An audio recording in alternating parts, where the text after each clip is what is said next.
pues ya podemos empezar. El estar en estos momentos aquí moderando esta mesa redonda me produce una gran satisfacción, en una doble vertiente. La primera, por estar en Sarria. Sarria para mí ya es una costumbre. Si no estoy aquí en sus calles, con sus gentes tan agradables, tan simpáticas, tan amables y que siempre acogen con ese señorío y caballerosidad, pues yo creo que ya me faltaba algo si no viniera todos los años. Espero venir muchos en buena forma y que ustedes lo vean. Y en segundo lugar, porque me sirve para recordar, aunque siempre le estoy recordando muchas veces, a Román García Varela. Román García Varela, y yo lo he repetido, pero no me importa volverlo a repetir y en público, fue para mí como más que un compañero, un hermano. Desde el año 81 del siglo pasado, se dice pronto, pues trabajamos siempre juntos, en un juzgado de familia, en la inspección del Consejo General del Poder Judicial, en el Consejo del Poder Judicial y en la Sala Primera. Y siempre hemos tenido muchas conversaciones, hemos hablado de lo divino, de lo humano y de todo. Y yo les recuerdo una frase muy gráfica que vuelvo a repetir a todos ustedes. Yo me decía, me siento muy sarriano, me siento muy gallego y me siento muy español. Y eso lo repito no por una vena patriotera, sino porque me lo decía y me lo repetía muchas veces. Cuando yo me metía, pues Galicia, hacían bromas, no sé lo que le pasa, es mejor Castilla, es mejor nada. Siempre lo decía así. Y dicho este exordio introductorio, vamos a entrar ya en la base. Estamos en un tema muy importante que es el derecho de familia. El derecho de familia que ha sufrido una eclosión, una voladura controlada desde que regía el antiguo Código Civil, el actual Código Civil, y que empezó con la Constitución española, desató las hormas societarias que había establecido el nacionalcatolicismo y llegó la ley del divorcio, llamada así comúnmente, pero que era la famosa ley de 7 de julio de 1981, que decía que modificaba el sistema matrimonial del Código Civil y establecía el procedimiento para la nulidad, separación y divorcio matrimoniales. Fue modificada luego por la ley del 2003, en que ya estableció el divorcio exprés, lo cual significó un adelante y un menos sufrimiento a las personas que ha fracasado su matrimonio, lo cual es muy de agradecer. Los que hemos estado en un juzgado de familia y los abogados que hay aquí que habrán llevado pleitos familiares, se sabe lo que se sufre en un divorcio y lo mal que se pasa y lo mal que lo pasan los cónyuges, los parientes de los cónyuges y sobre todo los hijos. Y eso nos sirve para que sea siempre un tema muy a tratar y que esté siempre al día. Por eso esta mesa redonda cuenta con 3 elementos indispensables y muy buenos. El primer elemento, de los 2 primeros, yo he deliberado con ellos, he discutido, hemos hecho sentencias juntos, o sea que les conozco perfectamente y puedo garantizar una cosa. Son unos magistrados muy serios, muy cultivados, estudian, están al día y muy responsables. Y eso me consta y lo puedo jurar ante cualquier notario para que levante acta. Y en cuanto al señor catedrático, que cuenta con mi admiración desde que en 1982 escribió una tesis doctoral que se publicó, señal que era muy buena, en el sentido de la defensa de uno de los cónyuges ante terceros ante problemas de la sociedad de gananciales, que es un tema muy interesante y que crea muchos problemas en el derecho de familia. Y ya no les voy a entretener más y tiene la palabra don Antonio Salas. Muchas gracias, Ignacio. Buenas tardes. Y en primer lugar, no por una exigencia o deber protocolario, sino porque efectivamente me sale del corazón, pues el cariñoso recuerdo a Román García Varela, en cuya memoria nos reunimos hoy aquí. Yo conocí a Román incluso antes de llegar al Tribunal Supremo, circunstancialmente, en 2 ocasiones, pero cuando yo llegué, José Antonio y yo, que llegamos al mismo tiempo en el año 2005, se acababa de jubilar como presidente Ignacio y estaba en funciones de presidente Román. Y cuando se da esa circunstancia en que es un salto cualitativo tan importante como es llegar al Tribunal Supremo, que se llega un poco, digamos, acomplejado en el sentido cómo me acogerán, cómo me mirarán, fue la verdad fantástico. En realidad todos los compañeros, pero singularmente Román me acogió de una forma extraordinaria, se ofreció desde el principio con nosotros y, en fin, dio lugar a que tengamos el magnífico recuerdo que tenemos de él. Bien, yo no he sido nunca titular de juzgado de familia, sin embargo, sí he intervenido en muchas ocasiones en procesos de familia, tanto en recursos de apelación en la Audiencia Provincial de Murcia como ahora en la Sala Primera del Tribunal Supremo.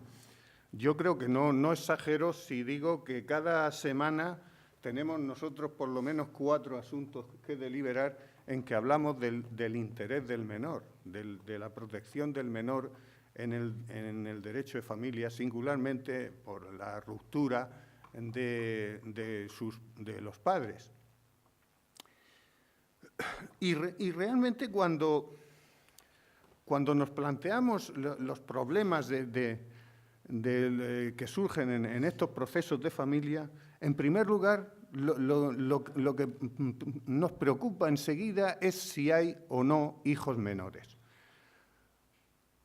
Una nulidad, una separación prácticamente no existe, o un divorcio, una nulidad o un divorcio, pues tiene efectivamente sus consecuencias dolorosas, pero si se trata de un matrimonio sin hijos o con hijos mayores que están independizados, pues el problema desde luego es mucho menor.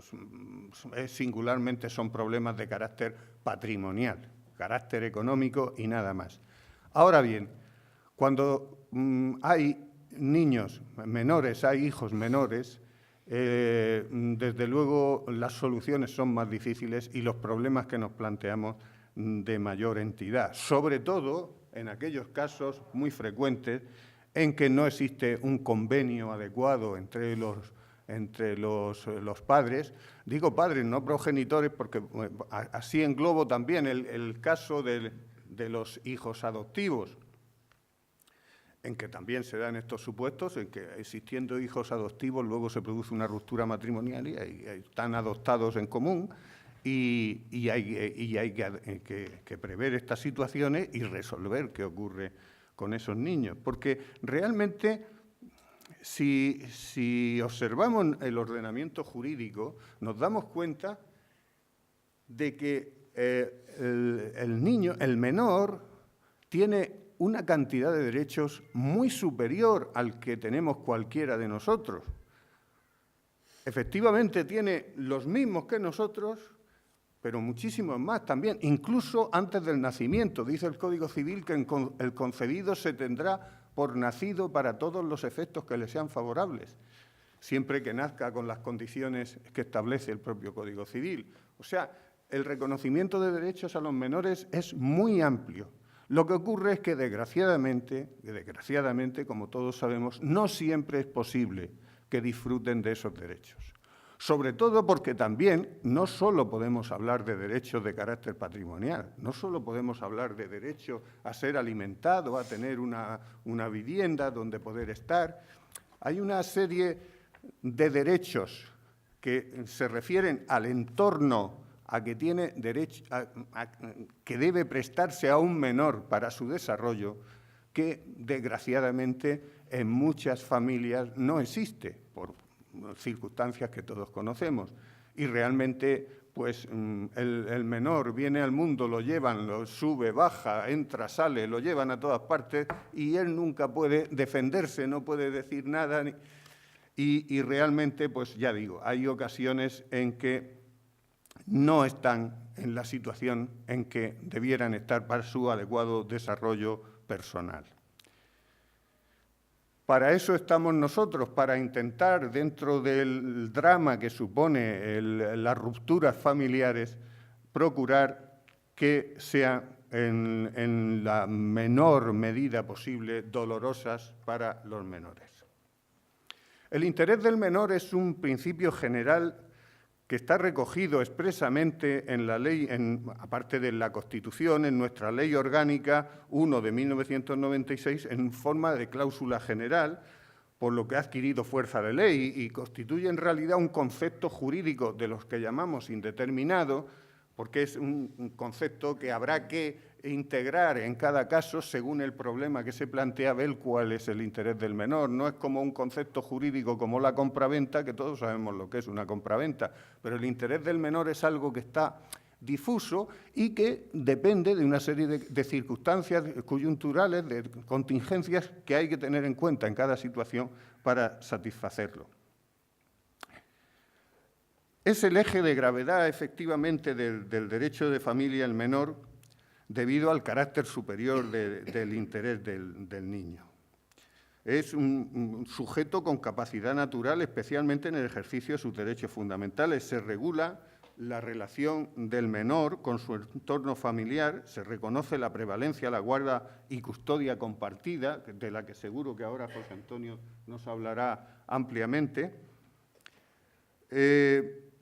Se le concede audiencia en aquellos supuestos en que tiene suficiente juicio para poder manifestar de una forma comprensible, de una forma que tiene una opinión formada sobre cuál es su mejor situación dentro de la familia una vez que se produce la ruptura.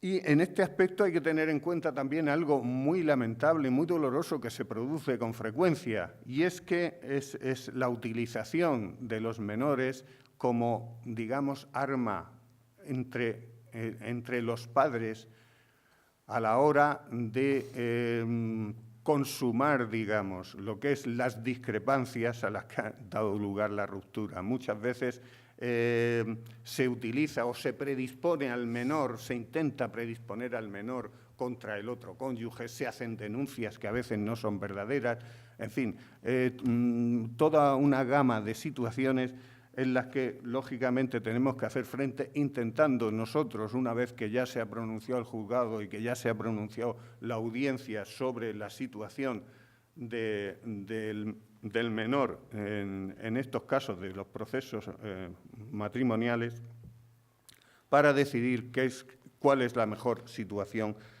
en la que debe estar, teniendo en cuenta siempre que como son las circunstancias pueden variar continuamente. El propio Código Civil lo ha previsto así, en el sentido de que las medidas que se adoptan como consecuencia de la ruptura matrimonial, después me referiré también a los casos en que hay en menores de pareja de hecho, o sea, y que la situación viene a ser parecida, los problemas son parecidos y las soluciones que intentamos también son parecidas.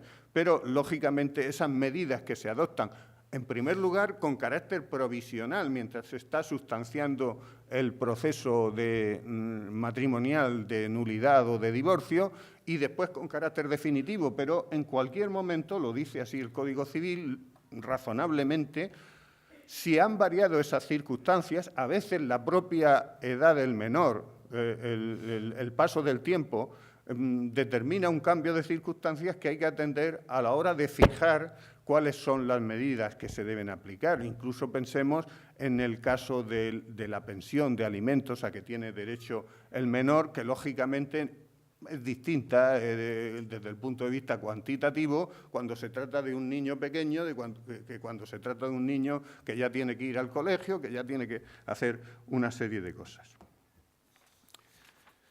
Cuando se trata de definir el interés del menor, es difícil este concepto jurídico indeterminado a que me refería, es difícil de definir en una obra que se refiere precisamente a una monografía al interés del menor y derecho de familia.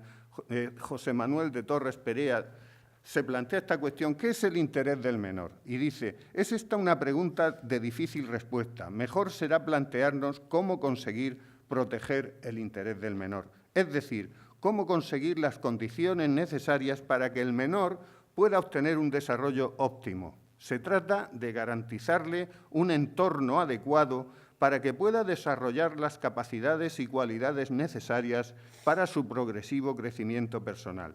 El bien del niño implica respetar su dignidad, garantizándole una existencia libre de injusticia o discriminación, dar trato prioritario a sus intereses frente a los de sus allegados, pues el derecho debe proteger a quien a priori es parte débil y necesitada en nuestra sociedad. Como digo, la Ley Orgánica de 15 de enero de 1996 sobre protección jurídica del menor dice en el artículo 2 que todo menor tiene derecho a que su interés superior sea valorado y considerado como primordial en todas las acciones y decisiones que le conciernan, tanto en el ámbito público como privado, y en la aplicación de la ley y demás normas que le afectan, así como en las medidas concernientes a menores que adopten las instituciones públicas o privadas, los tribunales o los órganos legislativos, primará el interés superior de los mismos sobre cualquier otro interés legítimo que pudiera concurrir. Efectivamente, así es. Y vuelvo a decir lo mismo de antes. La Administración, los poderes públicos, los tribunales de justicia, tenemos en cuenta el interés del menor por definición, siempre. Ahora, dentro de las paredes de su casa, ¿qué valor se da al interés del menor? Ese es el problema. En ese entorno familiar, en esa privacidad familiar, es donde nosotros no podemos entrar normalmente y muchas veces nos encontramos con situaciones ya consumadas a las que no hemos podido hacer frente de ninguna manera. Evidentemente, también es muy necesario y muy conveniente que en estos procesos de familia intervengan profesionales cualificados como son los psicólogos, que prestan informes en el sentido de estudiando, hablando con el menor, incluso hablando con los padres, determinarnos, ayudarnos a decidir cuál es la mejor solución en cada caso para los menores. Es fundamental esta intervención. En cuanto a la asignación de la guarda y custodia del menor a uno u otro, al padre o madre,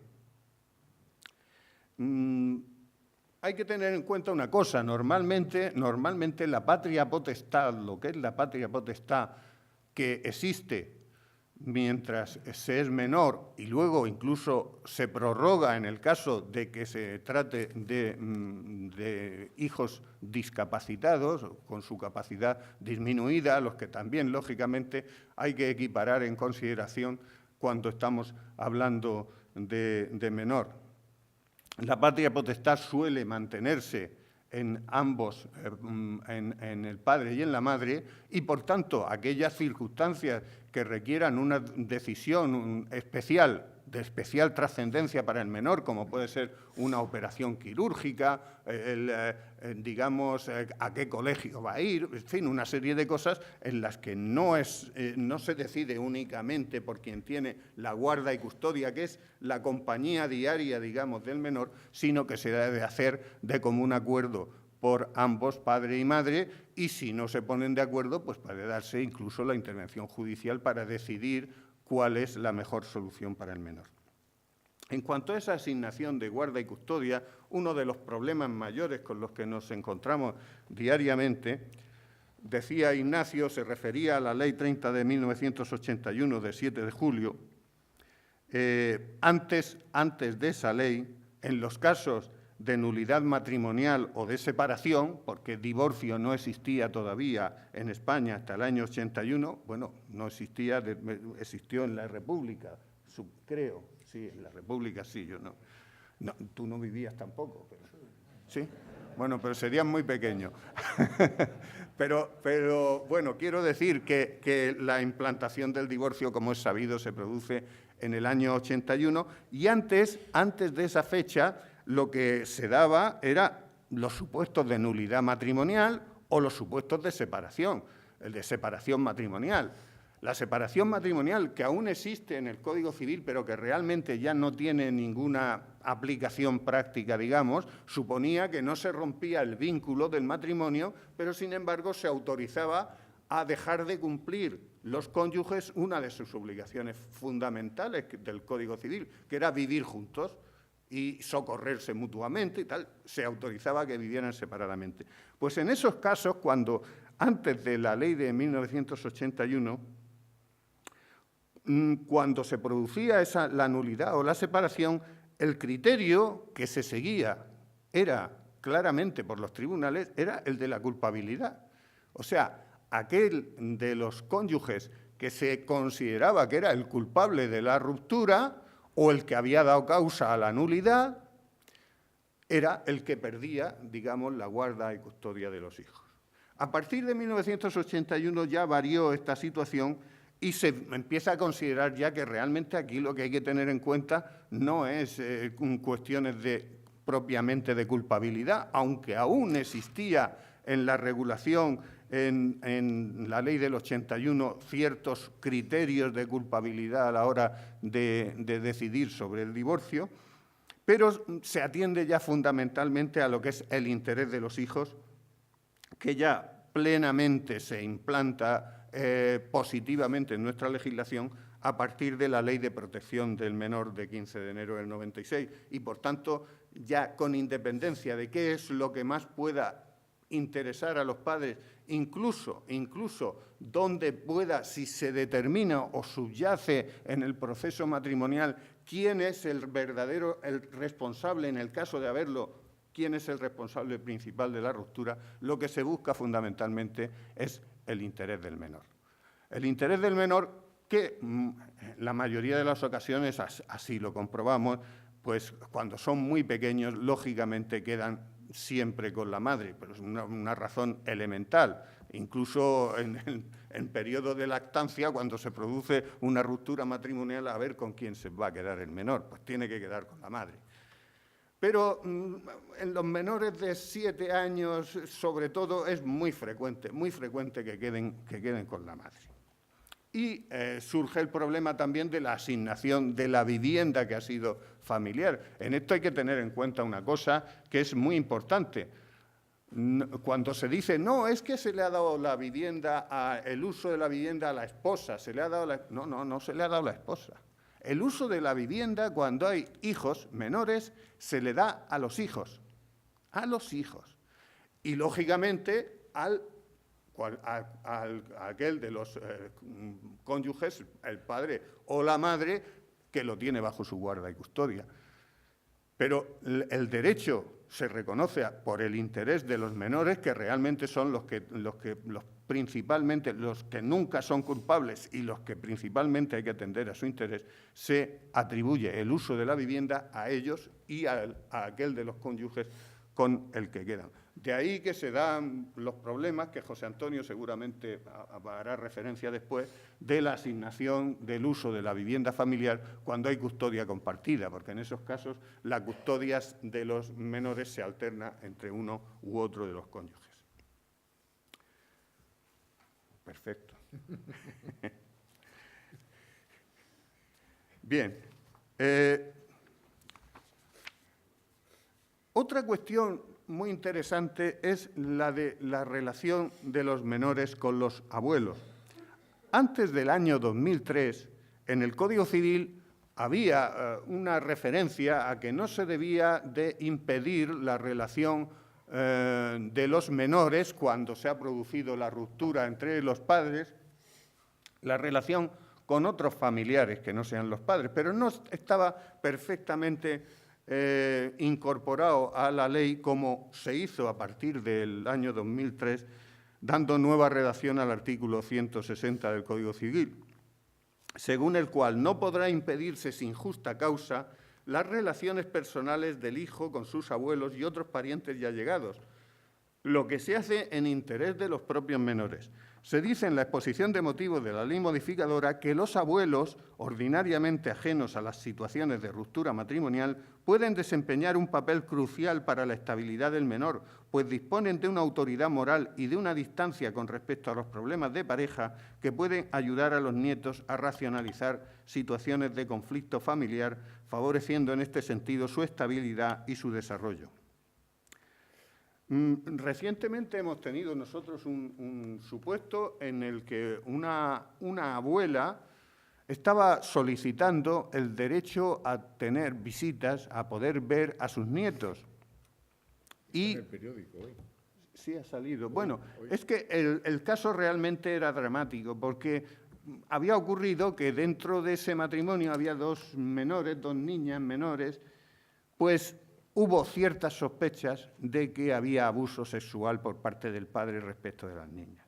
Entonces, la abuela se vio en la necesidad de denunciarlo, hacer una denuncia formalmente para que se investigara. Aquello, desde el punto de vista penal, se archivó, pero se archivó de aquella manera, porque quizá no había prueba, tal, pero bueno, había alguna cosa rara, había. Luego, la justificación de la abuela a la hora de denunciar, yo creo que estaba clara. Pues bien, a partir de ese momento, claro, tanto la hija de esta señora, la madre de las niñas, como el marido, pues no querían de ninguna manera que la abuela lo viera.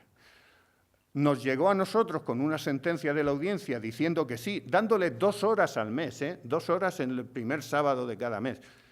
Y después de pensarlo bastante, los pros y los contras, porque efectivamente había pros y contras, pensamos que era correcto hacerlo así, que los padres se aguantaran, se acostumbraran a eso y que además, en el caso de que pudiera haber la más mínima posibilidad de que ese abuso fuera cierto, sirviera esto de freno a esa situación. Pues bien, para terminar, porque no quiero consumir más tiempo del que me corresponde, ni me dejaría el moderador, simplemente decir que todo esto que he dicho también resulta de aplicación perfectamente a los casos en que, no solo a los casos en que hay filiación adoptiva. Hay hijos adoptivos que son hijos de uno y de otro porque están adoptados por los dos y en ese caso pues las soluciones y los problemas son los mismos.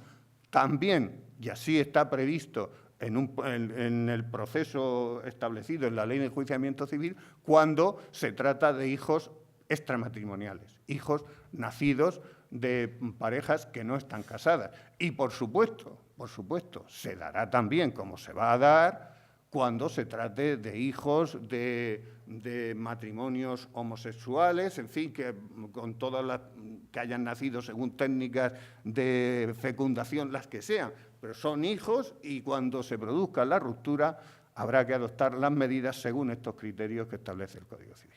Muchas gracias.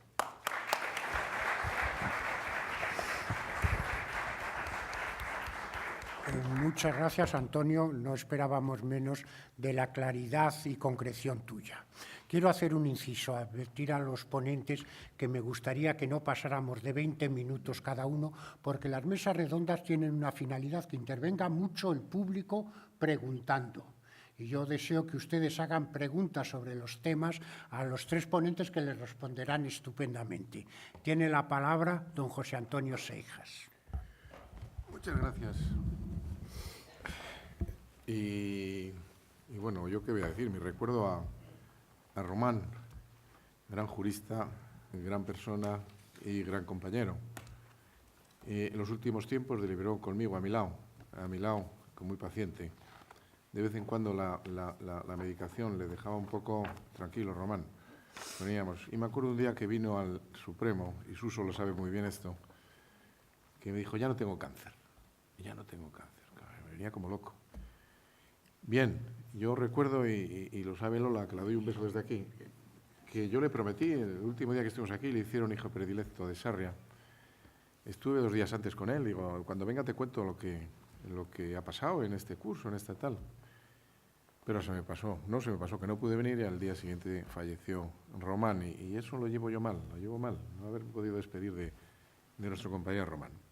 Y luego como inspector, que eso es curioso, cuando decíamos Román, pero cuando era inspección, estábamos en Román, que este no... Bueno, es de Sarria. Es de Sarria. En Sarria había un grupo especial, donde si no era muy grave lo que había cometido, pues bueno, tenía una especie de indulto.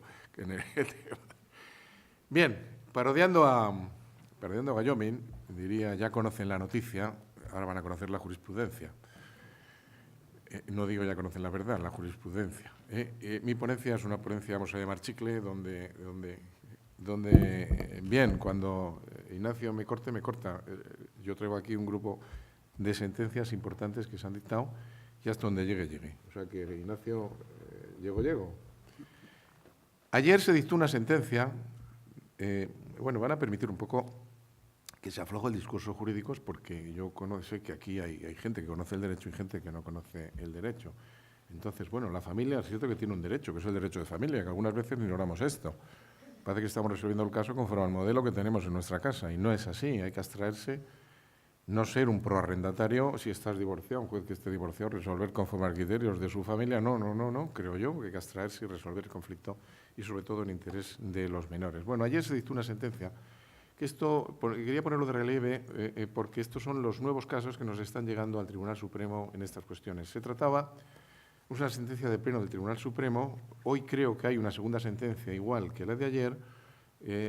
Ya se ha publicado, estará en los medios de comunicación, me imagino porque se ha dado la nota de prensa, donde un hijo reclama a los 21 años la filiación a su padre y le reconocen la filiación. Le dicen, efectivamente, usted es hijo es padre de este niño. Y después, esto era alemana la mujer reclama alimentos a este padre durante 15 años. Los 15 años que ella habla de la prescripción, ejercita una acción que llamamos de reembolso del 1185. Y dice, como no han prescrito 15 años, pues 15 años de alimentos. Empieza a hacer pues todo lo que hay, cálculos, universidad, másteres, la repera. El juez le descontó de primera instancia. En algunos casos, la Audiencia Provincial le negó todo derecho y el Tribunal Supremo le negó cualquier derecho. Esto es uno de los problemas que nos está llegando, que empiezan a llegarnos. Es decir, tiene derecho una mujer, en este caso, que ha estado pagando alimentos al hijo, que no el padre ha aparecido de momento, pero pongamos el caso distinto, pongamos el caso del padre que dice me voy por tabaco y no vuelve, y la madre está cotizando. Pues el derecho no autoriza esta posibilidad de reembolsar estos alimentos a los chicos, y así se dice en esta sentencia. Lo que es cierto es que nuestro legislador está protegiendo al alimentante para que no se encuentre con una reclamación de atrasos importante, y sin embargo no está protegiendo al alimentista, que le pone simplemente unos alimentos con un efecto retroactivo. Cuando él reclama alimentos, nos dice el artículo 145, parece que es del Código Civil, solo tendrán derecho desde que se formule la demanda, desde ese momento. Y además, este artículo que está exclusivamente para los alimentos, esos alimentos que funcionan en la familia, entre padres, hijos y otros parientes, pues también se han extendido por jurisprudencia en la Sala Primera a aquellos alimentos que se prestan dentro del ámbito propio de la patria potestad, para todos.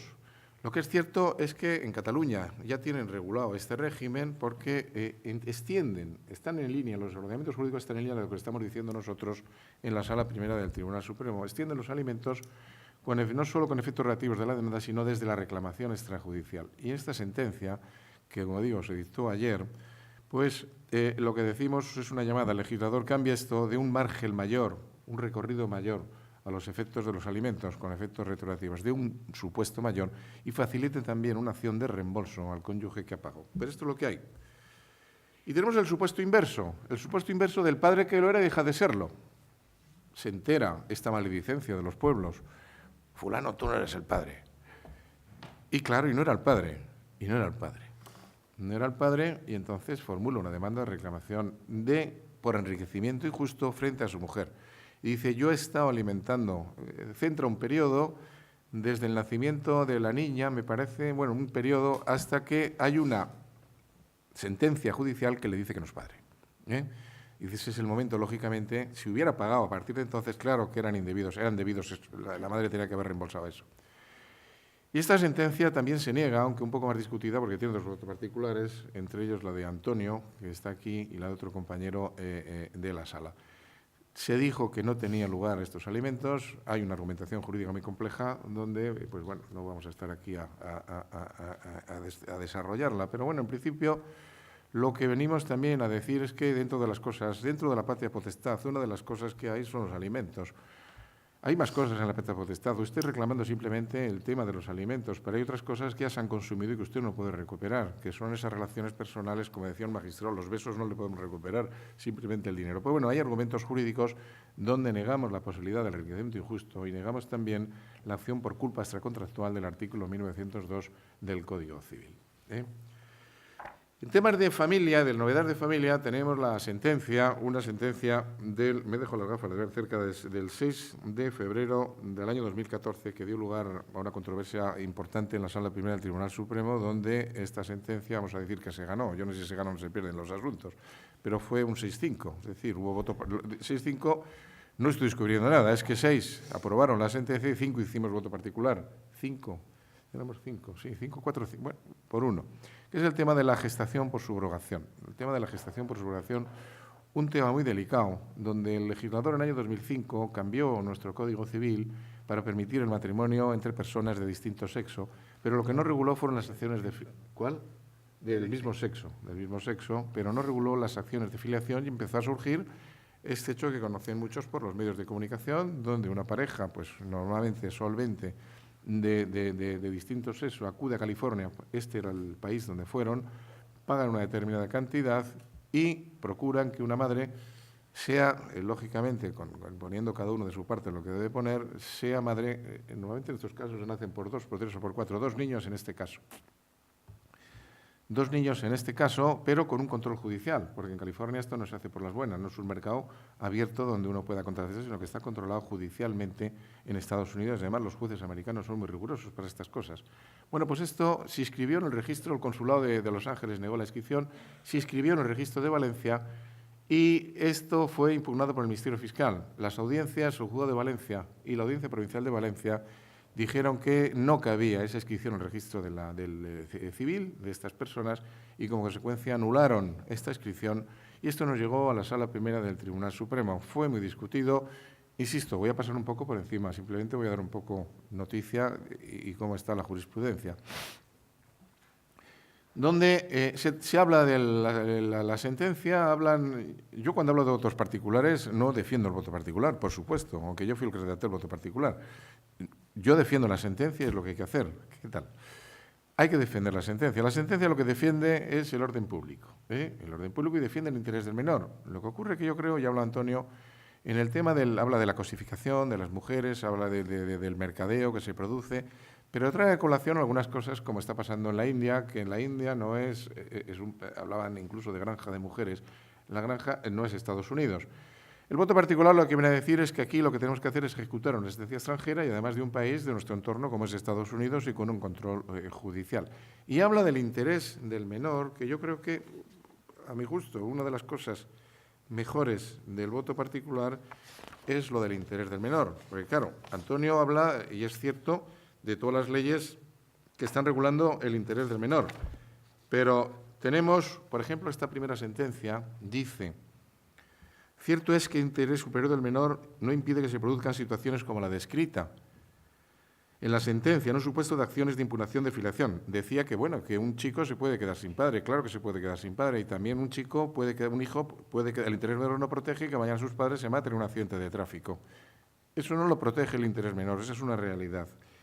Y decide, ocurre que el interés en absoluto, en abstracto no basta y que, como se ha dicho en feliz expresión, no hay orden público si en el caso se contrae el interés de un niño. Esto es importante. Una persona de carne y hueso perfectamente individualizada.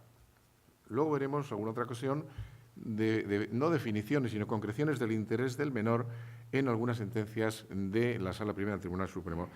Tenemos un caso a la inversa de dos mujeres que acuden a la ley de reproducción asistida y tienen un niño. Ya habían tenido otro en adopción y en este caso la madre, habían escogido lógicamente la madre que más joven para tener el niño, pero vivían como matrimonio estas dos mujeres y tienen un niño por medio de reproducción asistida, pero llegó la ruptura de relaciones entre uno y otro y entonces la madre que había propiciado, la madre biológica, que había propiciado el nacimiento de esta niña, se niega a que su pareja o su expareja sea reconocida como madre de esta niña. Esta expareja es la que formula una demanda de reconocimiento de la, vamos a llamar, paternidad o maternidad de esta niña. ¿Y cómo se había hecho la filiación? Ya estas son las cosas novedosas, pues a través de la Ley de Reproducción Asistida, una ley de 26 de mayo del año 2006, donde habla de cómo se puede participar, lógicamente, como madre, vamos a llamar madre A y madre B, siempre que se cumplan una serie de requisitos, que es que en el momento del nacimiento tú digas al encargado del registro civil que quieres que ese niño que va a nacer de tu pareja sea inscrito también a tu nombre como tuyo. Aquí no ocurrió que lo dijeran en el registro civil, sino que lo dijeron ante el médico del hospital donde se habían hecho las consecuencias pruebas para que esta mujer quedara embarazada. Pero la jurisprudencia, la sentencia de esta sala dice que eso no es importante, porque lo importante es el reconocimiento que se ha hecho en este caso, ante el médico, una cosa fehaciente que no se ha negado. Y esto, en definitiva, es, terminamos de reconocer, como digo, a esta madre. Dice, al final, dice, bueno, esto se combina también con la posesión de Estado y, pues tenemos una madre que no quería a la otra que fuera madre. Tenemos ya una niña, y además, lógicamente, además aquí teníamos ya una niña que habían adoptado previamente los dos, con la niña biológica de una que también es madre, vamos a llamar jurídica, no de derecho, no de hecho, porque no podía ser madre de esta niña. Tenemos ya una pareja. Y curiosamente estos asuntos nos llegó a pares al Tribunal Supremo. ¿Por qué nos llegó a pares? Porque el mismo día que llegó el tema de la filiación, nos llegó el tema del divorcio de estas dos personas. Nos llegó el tema del divorcio y entonces lo que hizo la Sala Primera del Tribunal Supremo fue suspender este segundo juicio, porque entonces no era madre. En este juicio no era madre todavía, no era madre la que instaba el divorcio, o la otra, no sé si la instaba una. Y dijimos, bueno, pusimos esta sentencia y dijimos a las partes, ¿quieren ustedes seguir con este procedimiento dado que ya hemos dicho que la parte es madre? Y dijeron, sí, sigan ustedes. En esa sentencia de divorcio o de separación entre estas dos mujeres se le había reconocido a la niña la condición de allegada porque no era madre en el sentido legal, allegada. La Sala ha puesto alguna sentencia sobre la condición de allegada que tiene menos derechos, lógicamente, que la madre o el padre biológico. Pero como el juzgado de la audiencia provincial era la misma que había dictado las dos sentencias, pues casi le dio un tratamiento de hija y puso un régimen de visitas amplio. Nosotros lo que hicimos fue sustituir el término de allegado por el término de hija y mantuvimos al final el mismo régimen de visitas. Como vemos, complejidad en este asunto. ¿Y la guardia de custodia compartida? Pues aquí la guardia de custodia compartida empezó ya en Carna Roca, empezó a trabajarse en la Sala Primera del Tribunal Supremo. Lo que pasa que fue en una sentencia de 21 de abril de 2013, que también la firma tu padre Román, y está también Juan Antonio Sion. Este es un caso donde por primera vez fijamos los criterios que deben seguirse para adoptar la guardia de custodia compartida. Pues el trabajo de los padres con los dos niños, que no haya conflictividad, en fin, se va diciendo aquí una serie de requisitos, cuántos hermanos hay, todas esas cosas, que no es un criterio cerrado, sino abierto. Aquí dijimos que la guardia de custodia compartida era lo mejor, era el mejor, porque los chicos prácticamente iban a seguir de la misma forma, estando con el padre, con la madre. A raíz de esta sentencia es curiosa, porque esta sentencia nos vamos a fijar procesalmente en el sentido, yo me acuerdo que lo comentamos con Juan Antonio, porque era una sentencia que al final, quitándole la razón a la audiencia, porque la audiencia lo que daba como problemas de la guardia de custodia compartida eran virtudes, mayor compromiso de los padres. Digo, oiga, pero si es que eso no es un problema, caray. Es que eso es una de las cosas precisamente que requiere la guardia de custodia compartida. Pues dándole la razón a la audiencia provincial y siendo en principio el recurso de casación desestimatoria, fijamos doctrina.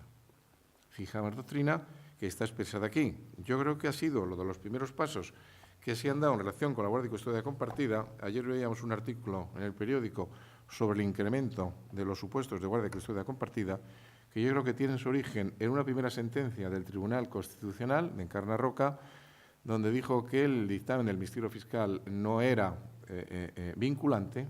Antes decía que si el Ministerio Fiscal estaba en contra, un juez no podía adoptar la guardia de custodia compartida. Eso cambió esta jurisprudencia y empezó a incrementarse los supuestos de guardia compartida, hasta que incluso el ministro Gallardón hizo un proyecto de ley que yo lo tengo en la mano, pero que le escondieron, no sé qué pasó. Después hizo otro proyecto de ley, parece ser, aquí no me quiero meter yo, de que hay algunas agrupaciones de feministas que parece que están en contra de la guardia de custodia compartida. Es decir, una cuestión que uno la ve como una cuestión bien, que yo creo que puede encajar bien en las relaciones de pareja, pues un político no se atreve a sacarla, pues yo qué sé por qué, pero vamos, yo creo que sería conveniente, y de hecho ya está en las autonomías, ya está en Valencia, está en Cataluña, está en Aragón, en Navarra no, está en muchos sitios ya regulada la guardia de custodia compartida, en el País Vasco, y resulta que nosotros la tenemos regulada, pero de una forma, en el artículo 92, muy concreta, y lo que está haciendo en la jurisprudencia de la Sala Primera es ir por encima del legislador. Estamos interpretando, exprimiendo el artículo 92 como antes se hizo con el artículo 1591 del Código Civil. que si le ve uno de lo que ha pasado el legislador cuando escribió su artículo y vio cómo ha resuelto la jurisprudencia, pues ni le conoce. Bien. Cambios a raíz de la sentencia del Tribunal Constitucional, pues hubo, del Ministerio Fiscal, hubo muchos cambios de medidas. Nosotros empezamos también a decir que era un cambio, sobre todo cuando había habido, por ejemplo, había un convenio regulador entre marido y mujer y habían quedado los niños bajo la guardia y custodia de la madre. El padre en un momento dado interesaba la guardia y custodia compartida, decía, mire, yo no lo podía pedir porque entonces el fiscal estaba en contra y no se podía hacer. Y además la jurisprudencia ha sido posterior y pum, pum, pum, pum. Empezamos a reconocer incluso estos supuestos de modificación de medidas, sobre todo cuando se justificaban el problema. Mire usted, señor juez, es que los chicos empiezan una etapa escolar, ha cambiado toda la situación y yo quiero estar en el crecimiento de ese niño. Se iban metiendo. ¿Cuál es el problema de la guardia y custodia compartida? Que lo hemos metido, lo hemos puesto en alguna sentencia, que es el plan que llamamos plan contradictorio. Claro, lo que no es posible es descolgarse con una demanda diciendo quiero la guardia y custodia compartida. ¿Y qué vas a hacer con ella? Que ese es el plan contradictorio. ¿Qué vas a hacer con esa guardia y custodia compartida? Exigimos un plan, mire usted, periodos de semana de 15 días de tal, porque además se vinculan aquí aspectos de guardia y custodia y también aspectos de patria potestad. Todo eso es lo que estamos pidiendo en la Sala Primera del Tribunal Supremo, que por cierto están llegando ahora sentencias de audiencias provinciales que ya conocen la jurisprudencia y están haciendo bien las cosas, con lo cual nosotros ya empezamos a no meternos. Porque nosotros, como decimos reiteradamente, el Tribunal Supremo no es una tercera instancia, no somos un juez ni una audiencia provincial. Estamos viendo otras cosas distintas. Y simplemente cuando contradice nuestra jurisprudencia es cuando nosotros estamos resolviendo el conflicto. Si no, decimos, mire usted, la sentencia de 8 ha hecho bien las cosas, nosotros no podemos lograr ese criterio y que sigan adelante. Bueno, hay más cosas, hay muchas cosas, porque esto enlaza con la vivienda familiar en el tema de guardia y custodia compartida. La primera sentencia que tuvimos un problema fue ¿y qué hacemos con la vivienda? ¿Qué hacemos con la vivienda? Es que esto no está regulado, por lo menos en nuestro derecho, en el derecho común no está regulado. 3 viviendas, pues 3 viviendas es un problema, y tal con la crisis económica. 3 viviendas que es que el hijo se quede en la casa de los padres, la madre se vaya a otra y el padre a otra, a ver quién paga 3 alquileres o 3 los que tienen mucho dinero, a lo mejor lo hacen. Aparte que es un follón. Yo creo esto de ir todos a la misma casa cada 15 días, como dice alguno, encontrarte la nevera vacía, las sábanas sucias o que has metido a una amiga o un amigo. Claro, eso no funciona. Entonces el problema se resuelve con permanencia, es lo normal, con permanencias en la casa de uno y en la casa del otro. No está en juego el artículo 96. El artículo 96 del Código Civil nos dice que se asignará el uso de la vivienda al cónyuge que quede con los hijos, pero es que aquí con los hijos quedan los dos. Lo que hemos hecho es, pues bueno, distribuir los tiempos en uno y en otro, pero ¿cuál es el problema? El problema es que hay uno que a lo mejor tiene una economía saneada y otro que no la tiene. Y cuando le toque a él tener al niño, ¿qué hace? ¿Qué hace? Pues no lo sabemos. Ese problema es un problema real que tenía que asumirlo el legislador y ver hasta dónde puede llegar en la asignación del uso de la vivienda. Porque, como dice alguna sentencia de la Sala Primera, lo que no podemos es convertir en una verdadera expropiación el uso de la vivienda, como ocurre cuando hay hijos mayores de edad. Cuando hay hijos mayores de edad, que eran menores en la ruptura, ya no se asigna el uso de la vivienda a estos hijos, que lógicamente son mayores. Ya estamos, la relación ya no estamos madre e hijos o padre e hijos, sino que estamos marido y mujer en una situación de igualdad. Y sobre esa base se resuelve el uso de la vivienda por un tiempo prudencial que suele ser 1 o 2 años. Al final, lógicamente, desaparece el derecho de uso y las partes pues, podrán hacer lo que quieran en la liquidación de gananciales. Que esto enlaza también con el tema de qué es vivienda familiar, porque aquí tuvimos una azafata que vivía en Barcelona, un piloto que vivía en Madrid y la niña la tenían con los abuelos en Sevilla. Claro, la madre, abuelos que eran los padres de ella, querían que se le asignara a ella el uso de la vivienda familiar. Dijimos, mire usted, esto no es una vivienda familiar, porque ustedes no han hecho uso de esa vivienda. Es la vivienda de los abuelos donde viven los chicos. Y esto es importante también en algunos casos, porque el artículo 86 es muy tasativo. Se quedará, yo creo que es donde está peor, el conflicto familiar está en la vivienda. Y además, lógicamente, las partes sale libre en la liquidación de gananciales esta vivienda, podrán venderla y luego, si es posible, comprarse otra en esto. Otro de los problemas que nos ha dado dentro de esta solución, yo cuando llegué al Supremo, que empezó en Carnarroca a ver los asuntos de familia. Me acuerdo que estábamos en Cádiz, Juan Antonio, no sé si te acordarás.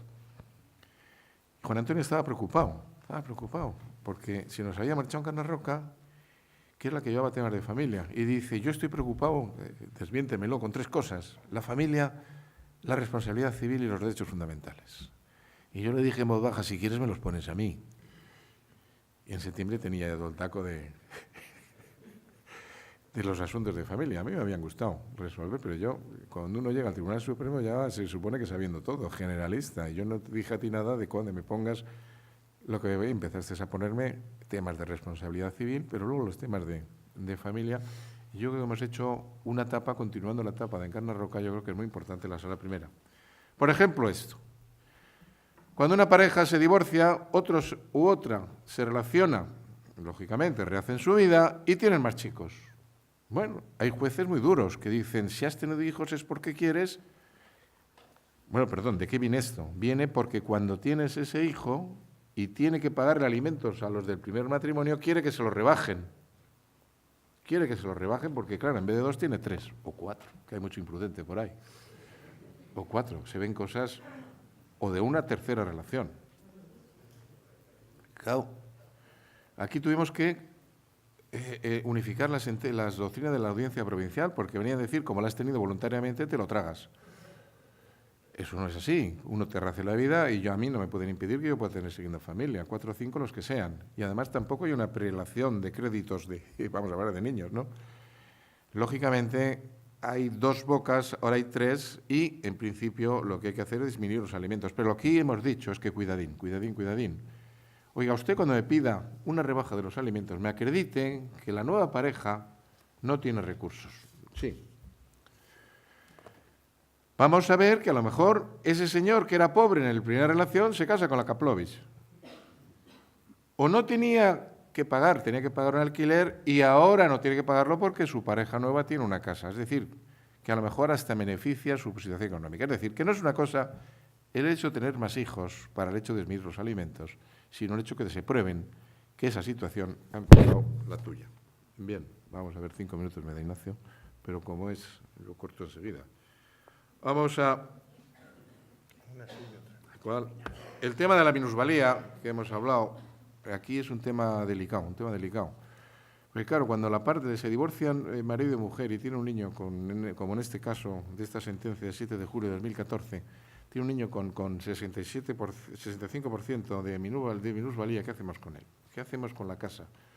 Si es mayor de edad, no está rehabilitada la patria potestad, no ha habido un juicio de incapacitación. Hemos dicho que la Convención de Nueva York permite prestar apoyos a estos chicos, haya o no pasado por un procedimiento de incapacitación. ¿Qué apoyos les damos aquí? Eso está justificado conforme a las normas de la Convención sobre discapacidad y demás. El juez se los había quitado. Nosotros dimos alimentos que no eran del 142 los justos, sino los de la patria potestad, como si fuera un chico menor. Pero claro, nos encontramos con un problema que vamos a resolver en la sala primera en pleno, pues yo no sé cuándo lo señala el presidente, que es el tema siguiente. Si nosotros equiparamos al chico con una discapacidad del 65, de lo que sea, por ciento, le equiparamos al menor, y como menor le dejamos en la vivienda familiar, pues hemos absolutamente expropiado de la vivienda al otro cónyuge, incluso siendo propietario. Entonces, lo que ahora tenemos para deliberar, no sé si es el próximo mes o el siguiente, es el tema de si a esta situación de minusvalía se la puede poner un límite de tiempo. Bueno, en eso estamos, es lo que ahora nos preocupa en este caso. Bueno, hay más cosas, hay lo de los abuelos. Hombre, cuando eres abuelo ves mejor las cosas, lógicamente. Los abuelos, yo he dicho que vamos a ver un conflicto. Esto es un tema sociológico, no jurídico. Yolanda, somos abuelos y ahora que nos digan que nos dejan ver a los nietos, para mí sería un desastre. Pero bueno, yo tengo que resolverlo. Este caso concreto era un tema donde el padre abusaba de los niños o de alguna niña. El padre y el abuelo pues quería que le dejaran ver a los niños. Y en esta sentencia, pues lo que viene a decirse es que, bueno, cuidadín, no hay informes y no tenemos la garantía de que pueda tener alguna incidencia ese padre, que al fin y al cabo es el padre de la niña, que ese padre es hijo de un abuelo que no tiene nada que ver con los abusos y negamos la posibilidad de que los abuelos vieran a esta niña. No teníamos la fiabilidad de que entre padre e hijo la influencia que podía tener el padre en relación con los abusos con esta niña. Pero lo que es cierto es que ahora hay muchos de aquí que se han jubilado con 52 años en los bancos, que han podido atender a los chicos. Esa generación se ha acabado porque ahora ya no se admiten estas cosas. Pues vamos a ver qué pasa si cuando se jubilen van a tener el mismo tiempo que han tenido los que se han jubilado a tiempo para atender y echar una mano a sus hijos.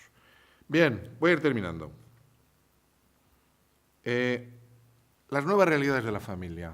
Vamos a fijarnos en este caso. Esta es una sentencia del 20 del 11 de 2013. Un padre impugna la paternidad. Tenían dos niñas. Bueno, tenía uno mayor y dos niñas. Una adoptiva y otra que en principio creían que era biológica. Yo creo que fue un matrimonio de conveniencia. Yo creo que el padre sabía que no era padre de esa niña. Pero en un momento dado pues, se le dieron hinchar las narices y dijo, pues ahora yo impugno la paternidad. Pero impugnó la paternidad, pero pidió la guardia y custodia de la niña.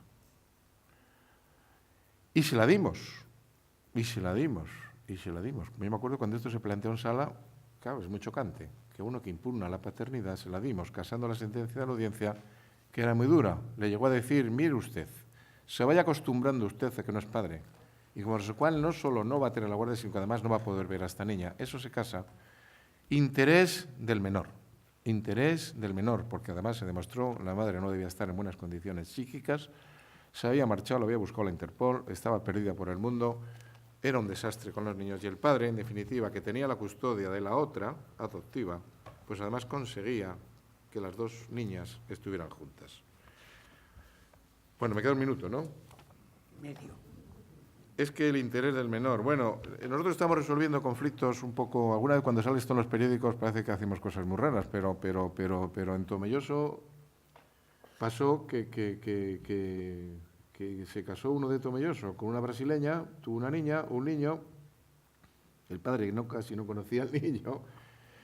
Y claro, la madre, ni Tomelloso, se había marchado a Burgos y dijo que me den autorización, eso lo permite el 154, para poder marchar al Brasil.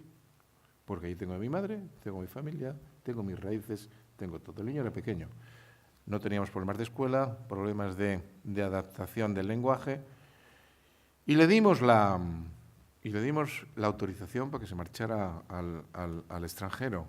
Claro, lo mira uno bien, haría falta, porque luego pones unas cautelas para quién paga el viaje para ver a los chicos de ida, quién trae a los niños a Tomelloso, en fin, todo ese coste que tiene el... Pero claro, si es un paro, ¿qué pasa? Pues bueno, posiblemente... Y esto es un fenómeno que no es infrecuente. Con los Erasmus empezamos a ver estas cosas de los matrimonios mixtos. Bueno, la última sentencia.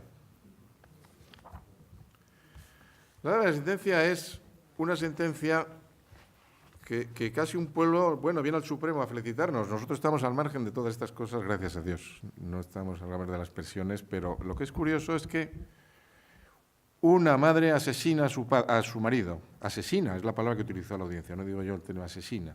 Además con sicarios. Le estaban esperando, le agarraron, ella no fue la que clavó el cuchillo, le agarraron dos, le metieron... Bueno, y entonces el niño, pues inmediatamente alguien tuvo que cuidarle y fue la tía paterna, la hermana de su padre. Y hubo una disputa de los abuelos maternos con la tía materna porque unos querían la guardia y custodia y la otra, lógicamente, quería defender el estatus que tenía. La audiencia provincial, curiosamente, dio la guardia y custodia a los abuelos. Bueno, se levantó un follón en un pueblo de Cantabria. Nosotros resolvimos en base al interés del menor. Y aquí, cuando bajamos un poco al terreno de lo abstracto, claro, es cuando empezamos a decir, el interés del menor es de un niño que se llama Raúl, que tiene 8 años, que ha estado en un entorno social, económico, familiar, desde que su padre tuvo este problema, que sufrió traumáticamente. Ese interés, bajamos al terreno, y donde mejor estaba protegido, era con la tía paterna y no con los abuelos paternos. Pero ocurre, y ahora Joaquín, que le veo un poco soñoliento, no privó de la patria, y no dice ni Pamplona. Señor ponente. ¿Qué?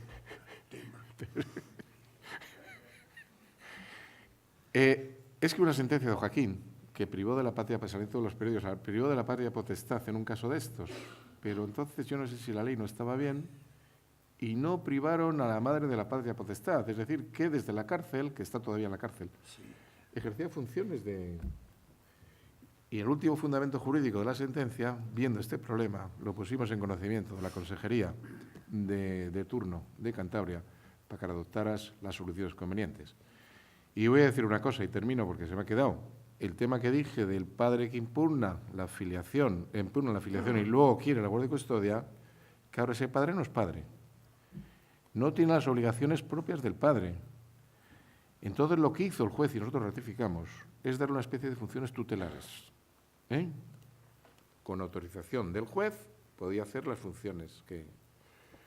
Uno pone las sentencias y luego lo que no sabemos, no, Antonio, lo que pasa en la realidad, porque nosotros procuramos, claro que procuramos, el esfuerzo que hacemos en la sala primera, esto hay que reconocerlo, pues es importante. Nos vamos a fijar, este asunto que ha salido en los medios de comunicación de Valencia, del niño de Valencia con Asturias, que ha salido en los medios de comunicación, lo acordamos, ¿no? El niño en preadoptivo que está en el... Cuando esta noticia sale en los medios de comunicación, nosotros ya teníamos señalado el asunto. Ya teníamos señalado el asunto, que por cierto se resolvió a favor de que el niño quedara es un tema procesal, de que el niño quedara en Asturias con su madre biológica y no con los padres de Valencia que lo tenían en preadopción. Pues bueno, estas cosas nos preocupan porque el tema de familia yo creo que requiere una especie de swing y una especie de saber un poco por dónde andamos. Y bueno, espero que por lo menos que conocen el derecho nos vean que estamos por buen camino, porque cuando, si encima de hacer esto nos dicen que no funcionamos bien, que estamos haciendo barbaridades, pero gracias a Dios yo creo que funciona. Estamos yo creo que en el buen camino y esperemos seguir durante muchos años. Y nada más.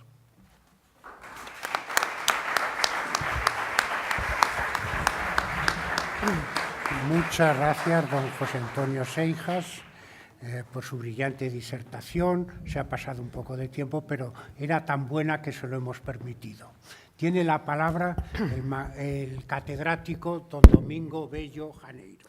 Muy bien, muchas gracias. Yo, por supuesto, al margen de formalismos protocolarios, si me lo permitís, quiero agradecer esta amable presentación y, desde luego, esta deferencia para participar en estas jornadas después de dos grandes maestros del derecho, en recuerdo a nuestro querido amigo Román, gran jurista y persona excelente, gracias a cuyo empeño, además, y a su generosidad, pues tenemos ya las 10º jornadas. Yo he intervenido como ponente en tres ocasiones, he asistido a otras tantas como asistente y, desde luego, también quiero manifestar en público, porque además se graba, que ahora las dirige con igual acierto, hay que decirlo también, que su padre, que desde luego nos estará viendo y lo estará muy orgulloso, el también excelente jurista y gran persona, Román García Varela Iglesias, y le quiero dedicar también y agradecer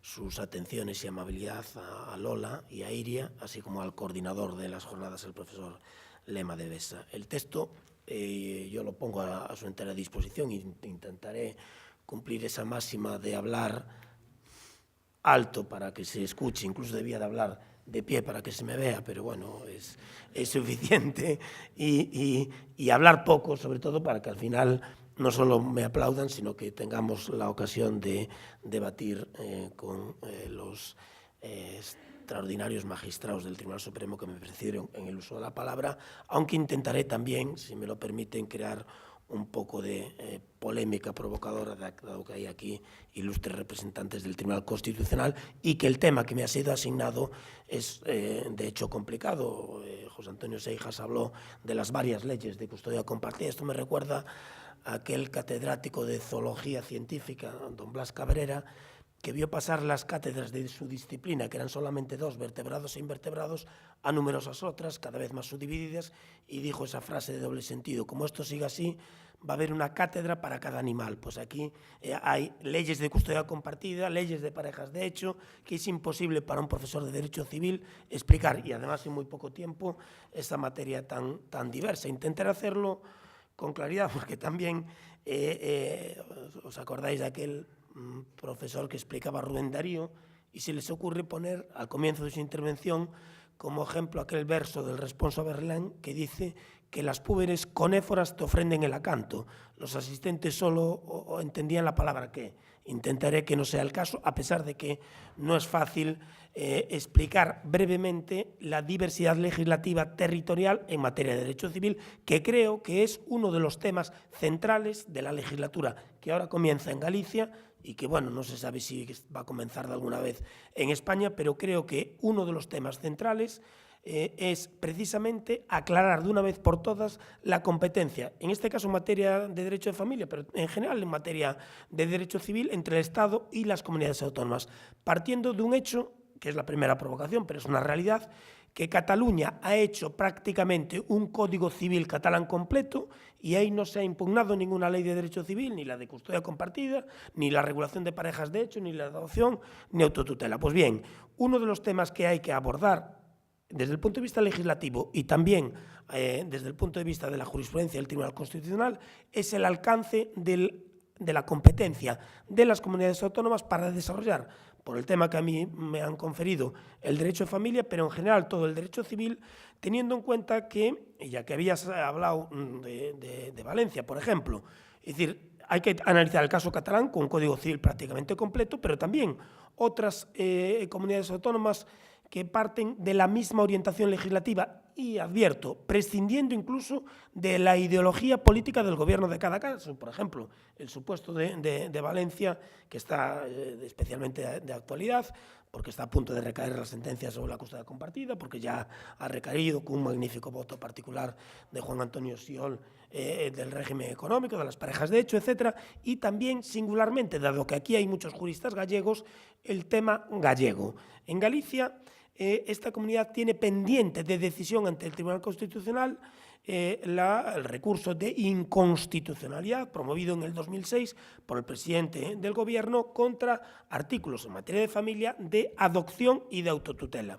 Y además hay muchos autos, ya hay de dos, no han entrado en el fondo del asunto, pero sí se ha decidido, pero hay diversos autos del Tribunal Superior de Justicia de Galicia sobre el registro de las parejas de hecho. En todo ello, tanto el recurso de inconstitucionalidad como los autos del Tribunal Superior de Justicia, lo que se debate de fondo es que la normativa gallega en adopción, autotutela, en parejas de hecho, es una regulación ex novo de estas materias sin precedentes en el derecho civil propio de Galicia, sin justificar la conexión con instituciones del derecho civil de Galicia, y se argumenta en los autos y en el recurso de inconstitucionalidad que esta regulación excede el ámbito competencial de la Constitución y del Estatuto de Autonomía a Galicia, porque en rigor, de acuerdo, y lo cito simplemente para abrir el debate textualmente, el artículo 149.1.8 de la Constitución sigue diciendo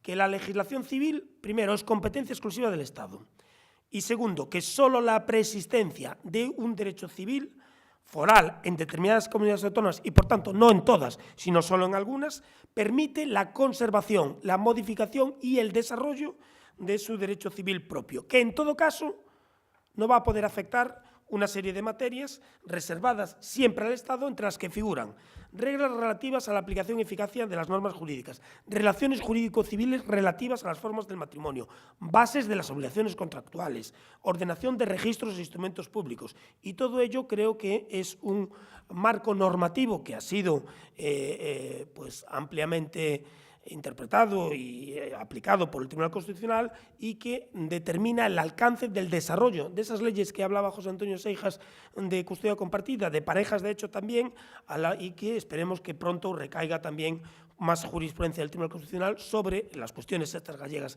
que están pendientes y algunas también de Valencia, teniendo en cuenta que desde hace muchos años, en Cataluña, por ejemplo, se aprueban leyes de derecho civil hasta el punto de haber hecho un código civil completo que no respetan la interpretación que está haciendo el Tribunal Constitucional de este precepto antes citado, sin que ningún gobierno, sobre todo en los casos en los que no había mayoría absoluta, interponga ningún recurso de inconstitucionalidad contra las leyes, en este caso sobre todo catalanas, y teniendo en cuenta además que el recurso que se interpuso contra la primera ley del Código Civil de Cataluña en abril del 2003, fue desistido por el gobierno siguiente, una vez que cambia su presidente y el gobierno en bloque, al poco de asumir el poder en el Consejo de Ministros que tuvo lugar a finales del mes de julio del 2004. Pues bien, a partir de entonces, a partir de esa retirada del recurso contra la ley primera del Código Civil de Cataluña, Cataluña, y cito porque va a la cabeza y a la vanguardia en esta materia, con efecto mimético para buena parte del resto de las comunidades autónomas, ha regulado, por supuesto, todo el derecho de familia y, por supuesto, la mayor parte del derecho civil, la materia de obligaciones y contratos, y por la mecánica del recurso de inconstitucionalidad, a consecuencia, todo hay que decirlo también con carácter provocador, pero es la realidad de la pasividad por motivos políticos, y me da igual de uno y otro signo, de los legitimados activamente para interponerlo. Existen multitud de leyes autonómicas, por supuesto empezando Cataluña, pero muchas otras, que vulneran claramente el texto literal del 149.1.8 y la interpretación que ha hecho el Tribunal Constitucional del mismo, y que, sin embargo, como no se han recurrido, conservan, a pesar de que son absolutamente contrarias a dicho precepto, su vigencia. En todo caso, la realidad es que, al margen de este texto constitucional, en beneficio de la competencia exclusiva de las comunidades autónomas, se ha desarrollado amplísimamente la materia de derecho de familia. Tú citabas custodia compartida, pero puede citarse las múltiples leyes de parejas de hecho, y es verdad que esa desaforada actividad legislativa autonómica, aun cuando no sea esta razón justificativa suficiente, viene en buena medida motivada por la pasividad estatal. Tú también algo habías hecho mención en materia de derecho civil, en cuestiones demandadas en buena medida por la sociedad,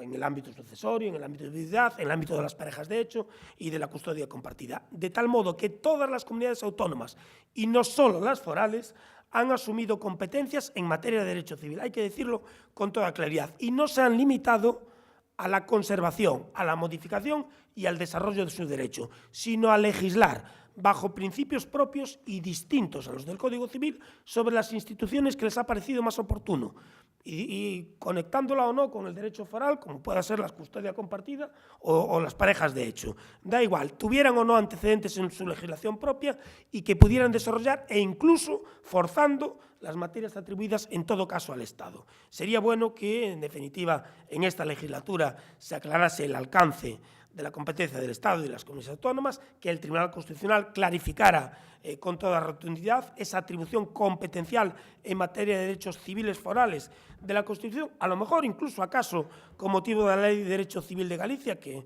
fue aprobada por unanimidad. Y también es cierto que hay que decir que no tuvimos oportunidad los juristas de tener conocimiento de la decisión del Tribunal Constitucional acerca del Código Civil catalán y de su incardinación constitucional, por lo que he dicho antes, por la retirada por parte del Gobierno de la Nación del recurso interpuesto contra el libro primero de dicho texto legal autonómico. Y, por lo demás, quiero simplemente, como he hecho alguna referencia sobre el particular, porque justamente, bueno, yo formo parte de una comisión, está aquí el presidente de la Academia de Jurisprudencia, a quien le agradezco también su presencia y tanto que ha trabajado en la materia, una comisión de estudio superior del Derecho Civil de Galicia, en donde estamos estudiando pues, también la normativa sobre custodia compartida, las parejas de hecho. Hay una propuesta de modificación del régimen económico, pero permítame simplemente al final de mi intervención que haga, como he hecho alguna mención, una sucinta exposición de lo que sucede en relación con las parejas de hecho en Galicia. Y aquí se cumple una máxima, bueno, que me acabo de inventar, pero que yo creo que están de acuerdo, que es: lo que mal empieza es difícil que termine bien, ¿no? Y así ha sucedido. En el 2006, el legislador gallego, bueno, pues decide ampliar al máximo, son más de 300 artículos, la Ley de Derecho Civil de Galicia. Se pretendía actualizar la regulación de las instituciones de derecho privado propias de Galicia, las que estuviesen vigentes, etc. Bueno, pues en ese momento, en una disposición adicional, se le ocurrió, sin mención alguna, ni en el preámbulo, ni en las discusiones parlamentarias, ni ningún tipo de explicación parlamentaria, pero en esa disposición adicional se le ocurrió equiparar totalmente, a los efectos de la aplicación de la Ley de Derecho Civil de Galicia, el matrimonio en régimen de sociedades gananciales a las parejas de hecho. con un requisito, que la pareja de hecho tuviera hijos en común o que conviviera durante un año. Fue una equiparación absoluta y entonces se pretendió con eso pues, situarse a la vanguardia de los derechos autonómicos y en línea con la mayoría de las comunidades autónomas. Es cierto que ya contaban con leyes al respecto, pero en nuestro caso, imaginaros, fue una equiparación absoluta. Régimen de gananciales a pareja de hecho que convivan durante un año. Claro, no se dieron cuenta que una equiparación en esos términos tan elementales no tenía en cuenta un elemento esencial, que es la voluntad, el consentimiento de las partes, y que además no incluían, como era tan elemental la equiparación, a diferencia de otras comunidades autónomas, ningún tipo de las restricciones del Código Civil y para el matrimonio, y por tanto admitía todo tipo de relaciones, incestuosas, bigamias, uniones de adolescentes menores de edad, no había ninguna limitación. Y por eso el propio Parlamento, también por unanimidad, en menos de un año, tuvo que modificar esa disposición adicional tercera y en la que se incluyeron los impedimentos de edad, los de parentesco y se exigió el consentimiento, algo elemental, y que las parejas de hecho tuvieran esa voluntad y se inscribiesen en un registro. Decían que lo iban a aprobar inmediatamente en esa ley, bueno, tardaron bastante tiempo en aprobarlo, pero se requirió para la equiparación con las sociedades gananciales que la pareja de hecho se inscribiera en un registro ad hoc, un registro específico ante cuyos encargados expresasen su voluntad de equiparar los efectos de la pareja de hecho a las del matrimonio en régimen de sociedades gananciales. Por supuesto, de todas maneras dejaban fuera del amparo legal a quienes, en todo caso, deseasen conformar una relación familiar distinta a la matrimonial, pero que en todo caso no se inscribieran. Bueno, pues lo que sucede es que esta norma, aprobada por 2 ocasiones por unanimidad por el Parlamento Autonómico, cada vez que llega un asunto de estos, de parejas de hecho, que habitualmente suele suceder cuando fallece uno, hay problemas de separación en la pareja de hecho, es decir, cuando hay un conflicto entre los intervinientes o los que forman parte de esa pareja de hecho, pues bien, cada vez que llega un pleito ante el Tribunal Superior de Justicia y se alega la norma aprobada en 2 casos por unanimidad por el Parlamento gallego, el Tribunal Superior de Justicia suspende las actuaciones en los procesos judiciales y plantea cuestión de inconstitucionalidad con fundamento en el 149.1.8, con fundamento en que es competencia exclusiva del Estado. Estoy leyendo literalmente los autos. Según la Constitución, la legislación civil, que además, en todo caso, es competencia siempre por esa reserva última, las relaciones jurídico-civiles relativas a las formas del matrimonio, y dice en los autos, y el Tribunal y el Parlamento gallego ha de alguna manera incluido una nueva forma de matrimonio al equipararlo y que se excede de la competencia de la Constitución y del Estatuto la comunidad autónoma para usar el derecho civil propio, porque además no hay ninguna justificación en los trámites parlamentarios de que esto tenga que ver con el derecho foral y además invade la competencia sobre ordenación de registros e instrumentos públicos. Pues bien, el Tribunal Constitucional tiene pendiente de decidir el recurso, en este caso planteado por el Gobierno, que no lo ha planteado con otras comunidades autónomas, pero sí con Galicia, con el motivo de la normativa de adopción y de autotutela, y también ahora, en definitiva, estas cuestiones sobre la equiparación entre las parejas de hecho y el régimen de gananciales del matrimonio por parte de la normativa gallega avalada en 2 ocasiones por decisión unánime del Parlamento gallego, lo que en definitiva genera, como pueden imaginar, inquietud e inseguridad jurídica en buena parte de las personas que pues han decidido constituir una pareja de hecho, se han inscrito, han confiado en esa normativa y en todo caso también en los juristas que aquí tan generosamente me han escuchado, con la brevedad que requería el caso para dar lugar al coloquio con los 2 ilustres ponentes de los que tanto yo he aprendido y a los que agradezco también que hayan permitido que yo comparta la mesa con todos ustedes. Muchas gracias.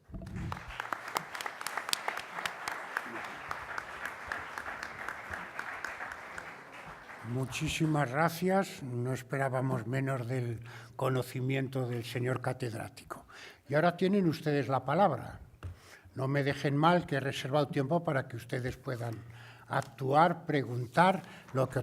Perfecto. Don Juan Antonio Xiol, magistrado del Tribunal Constitucional, va a hacer una pregunta.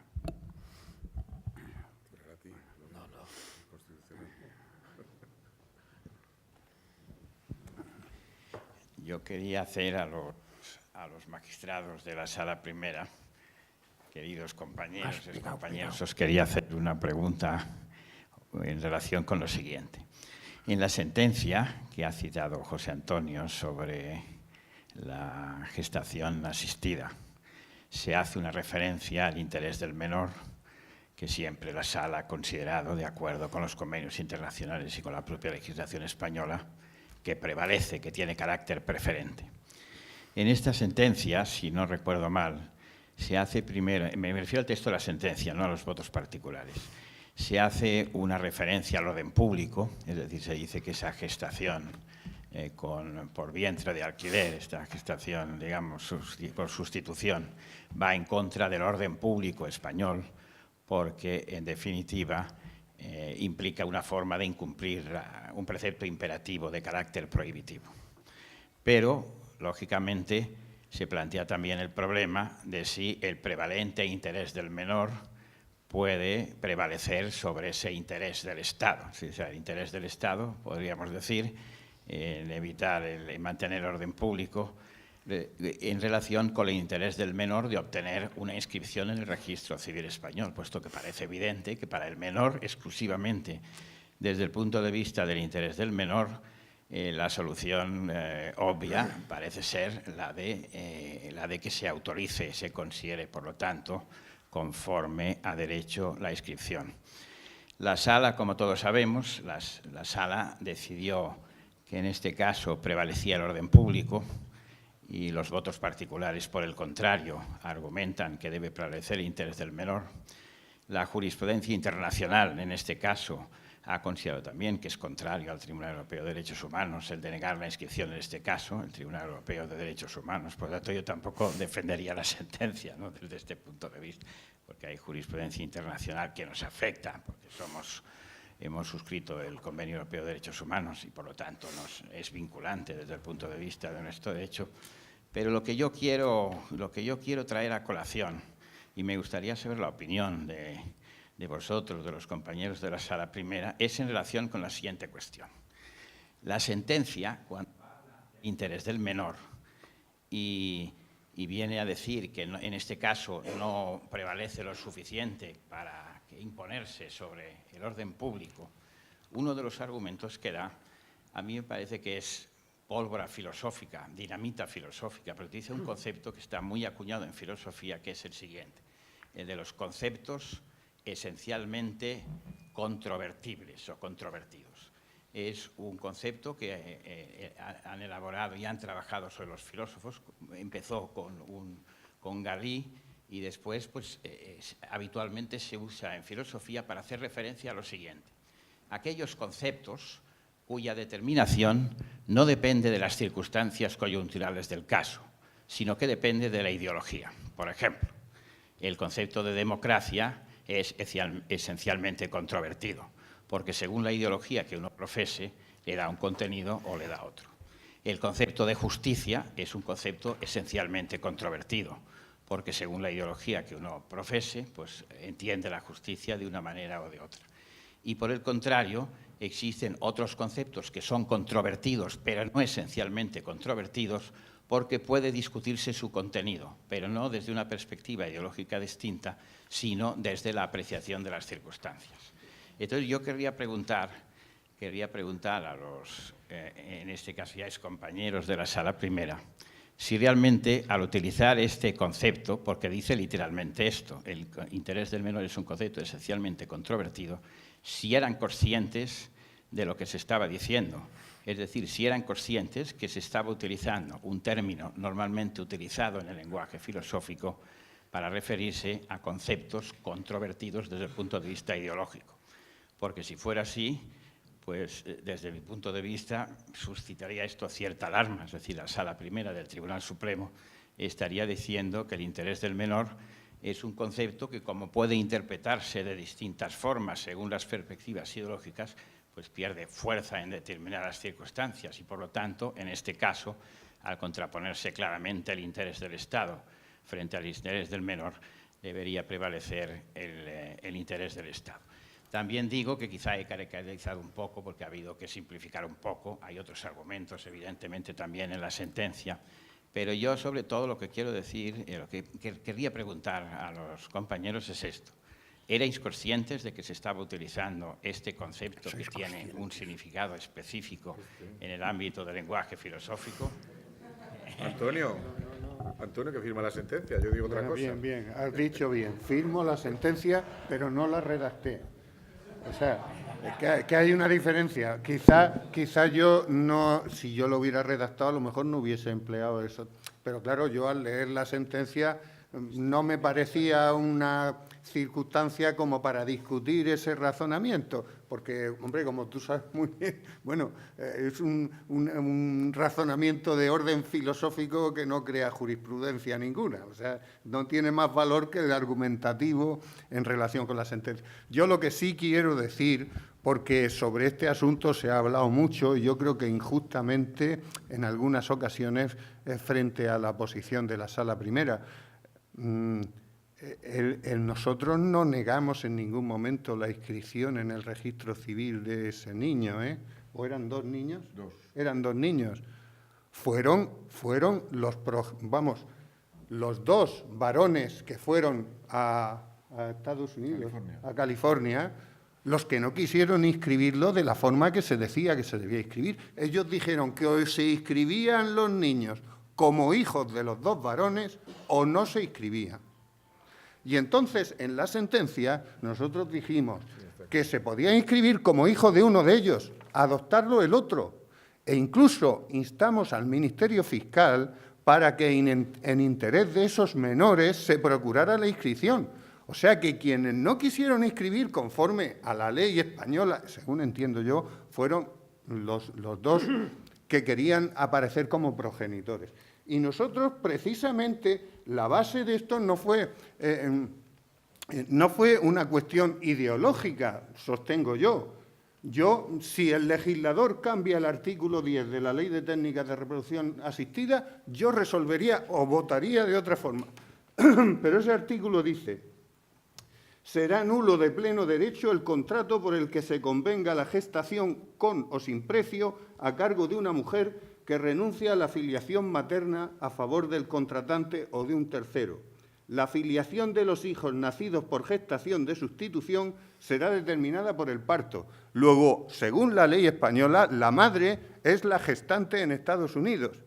Y cuando hablamos de interés del menor, que yo creo que se podía satisfacer con la inscripción en la forma que yo he dicho, también me planteaba, aunque en la sentencia no aparezca, no es interés del menor tener al menos la posibilidad de en algún momento de su vida saber quién es su madre. También eso es interés del menor.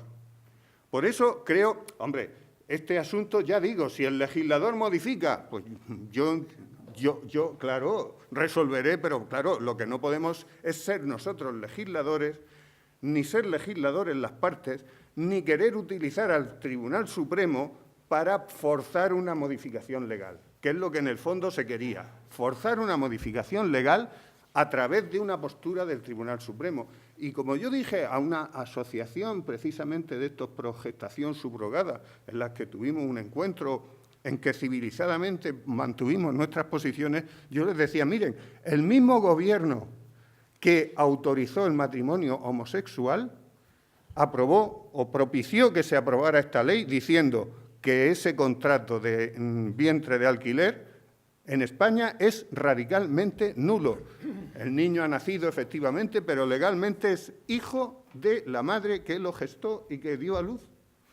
Y por eso fue el resolver así, con independencia de que ese razonamiento yo, la verdad, no había reparado. Pero lo buscaré. Pero eso es más atribuible, tú lo sabes, al ponente. En una sentencia tan larga tampoco podemos ir diciendo, oye, mira, aquí no pongas esto, aquí tal. Al final, bueno, ya, pero bueno, es que el constitucional es otra cosa. Hombre. Sí, bastante. Pero, Ya, pues, bueno, pues habrá que decírselo a él. pero me alegra que... La pena que en el Tribunal Constitucional no se ha admitido el asunto. Me parece que no, este asunto... sí, yo creo, ¿no lo han metido? Yo, ahí también quería explicar un poco. Si intervine yo, desde luego, Yo no sé si... Lo que ocurre es que en el Tribunal Constitucional, el amparo, cuando llega al Tribunal Constitucional, se resuelve por 3 magistrados. En el caso de que dos voten, Acércate, Antonio. en el caso se resuelve por una sección de 3 magistrados. Otro, mire, no se puede hacer por un voto particular, porque entendemos, yo creo que es razonable, que los votos particulares solo caben contra los autos y contra la sentencia. ¿Por qué razón? Porque solo los autos y las sentencias serán razones y el voto particular serán razones. La providencia firma sobre el presidente y entendemos, por lo tanto, que no cabe un voto particular. Entonces, cuando entra un amparo, votan 3 magistrados. En el caso de que 2 magistrados voten a favor de inadmitir y un magistrado vote a favor de admitir, que probablemente sería este el caso si intervine, no lo recuerdo, me parece recordar que sí, no sé si intervine yo personalmente. Si intervine yo personalmente, desde luego el resultado fue este. Entonces esto es inadmisión, es decir, la ley da preferencia en todo caso de inadmisión, pero es más, si se produce la situación inversa, es decir, si hay 2 magistrados que votan por la admisión y uno por la inadmisión, la ley dice que pasará a la sala, es decir, la mayoría sirve para inadmitir, pero no para admitir. Para admitir tiene que pasar a la sala. Y entonces es cuando a partir así por mayoría se decide. Es decir, que la ley le da una preferencia notable, yo sinceramente creo que excesiva, con consecuencia del excesivo número de asuntos que se una constitucional a la inadmisión. Y entonces esto, por ejemplo, en mi caso, la única constancia que queda en mis votos favorables a la admisión, que en muchas ocasiones van acompañados de 2 votos de inadmisión, que digamos que ganan la partida, la única constancia que queda es en la carpeta, la cruz que yo he puesto y la nota que he puesto de inadmisión. No hay otra constancia, ni puedo tampoco hacer voto particular si esto no se traduce, como he dicho, en un auto o en una sentencia. Es decir, que los votos particulares que yo llevo hechos también sirven muy numerosas manifestadas en el momento del juicio de la decisión de los recursos de amparo. Bueno, y una precisión, porque yo estoy en el voto particular, pero digo que la sentencia es la sentencia, siempre lo digo. La sentencia es la sentencia y no vengo aquí a defender el voto particular. Lo que pasa que en este voto particular y lo que respecta, yo creo desde el punto de vista crítico que lo más flojo de la sentencia es todo el tema del interés del menor, creo yo. Es que es posiblemente, sí, es el punto que a mi juicio falla y de hecho en el voto particular se dedica, casi la mayor argumentación viene dada en relación con el interés del menor. O sea, es que se recuerda que ese interés del menor es superior y también el orden público y este principio no se defiende contra los niños sino a partir de una regulación que impida su colocación. El derecho a la no discriminación en función de la afiliación supone el orden público y el carácter ilegal de una afiliación no justifica ningún trato diferenciado. Pero ¿qué es lo...? Ahora no sé si la Dirección General de los Registros Notariado tomó nota porque ha cambiado la ley del registro civil. ¿Has leído tú? No, has leído la ley de producción asistida, pero también ha cambiado la ley. Lo que es curioso es que si uno va a las bases de datos y ve estos temas, pone California, además verá la cantidad de niños que se han inscrito en España en casos similares a este. Lo aceptaba porque, y es curioso, se cumplía una instrucción, una simple instrucción. Y aquí tenemos una resolución extranjera que yo creo que lo que tenía que aceptarse, además de un país que no era ni un país exótico, nosotros teníamos que haber cumplimentado simplemente los requisitos para proceder a la inscripción. La pena es que el Tribunal Constitucional no se haya pronunciado. Yo no sé si irá al Tribunal de Derechos Humanos. Fijaros que esto dio lugar a una nulidad que la propia sala analizó, porque la propia sala analizó algunos aspectos formales después, en otra resolución.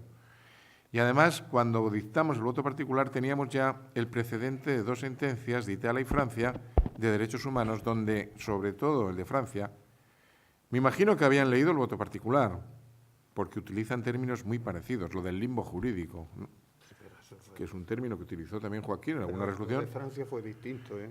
En el fondo fue distinto, pero yo creo que cuando esto se planteó, si vemos bien el de Francia, Italia era peor, Italia era un tema sangrante, pero lo de Francia, si vemos, yo creo que da cosas muy parecidas. Pero bueno.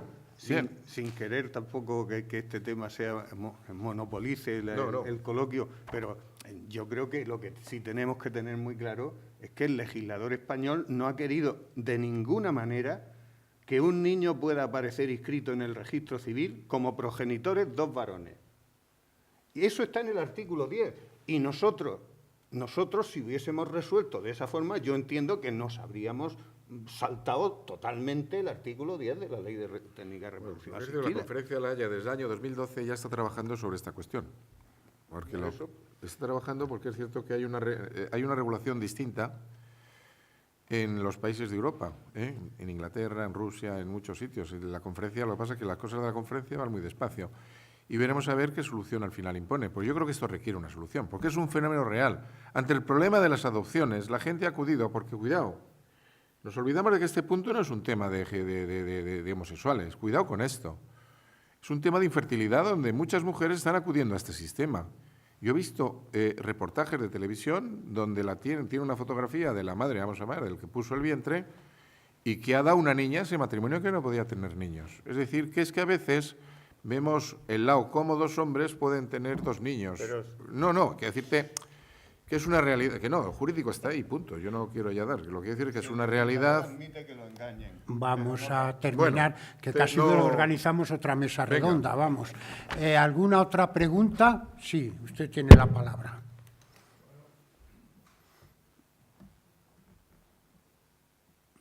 En primer lugar, felicitar a la mesa y además por traer un tema que puede interesar a mucha gente. Yo, en todo caso, parto de que soy pediatra. Y no sabía yo que en el derecho pasaba lo mismo que en la medicina, que Cataluña iba por delante. Y la verdad, si eso pasa en todo, pues igual nos da que pensar. Pero bien, el tema todo que se ha tratado es un tema casi como el que acabo de nombrar, muy delicado.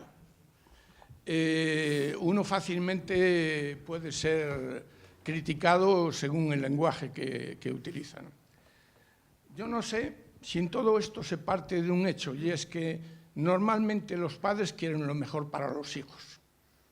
Y eso no sé si es una consideración que siempre prevalece por encima de cualquier otra consideración. Lo dejo en el aire. Lo digo en gran medida porque algunas veces me llegan los padres a la consulta con su niño de 7, 8 años, y de repente le dice el niño a los padres: no se os ocurra tocarme porque os denuncio. Lo he oído más de una vez. ¿Qué está pasando? Lo han hecho. Pues bueno, algo está funcionando mal para que un niño se exprese en esos términos. ¿Está prohibido dar un coscorrón a un niño? Ahora sí, porque... ¿Y eso de quién nace? ¿De la política, de la vieja escuela? ¿De la justicia? ¿De que los padres son malos padres?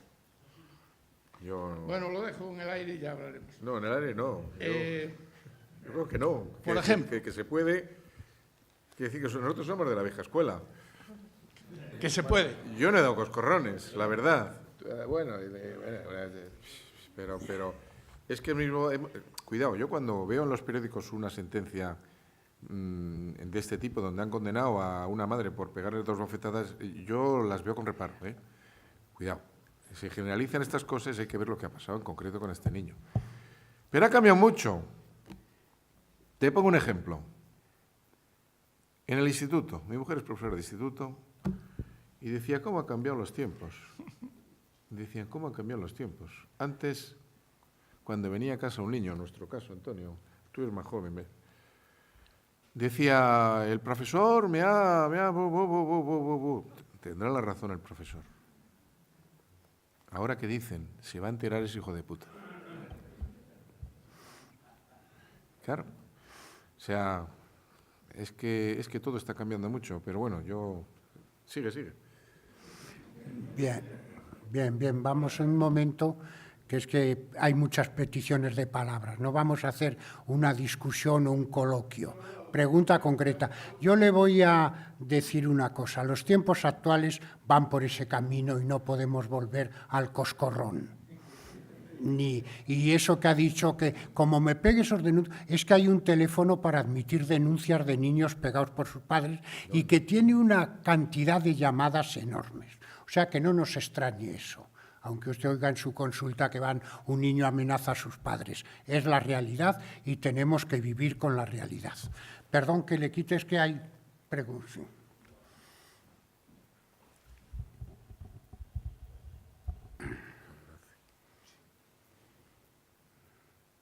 Gracias.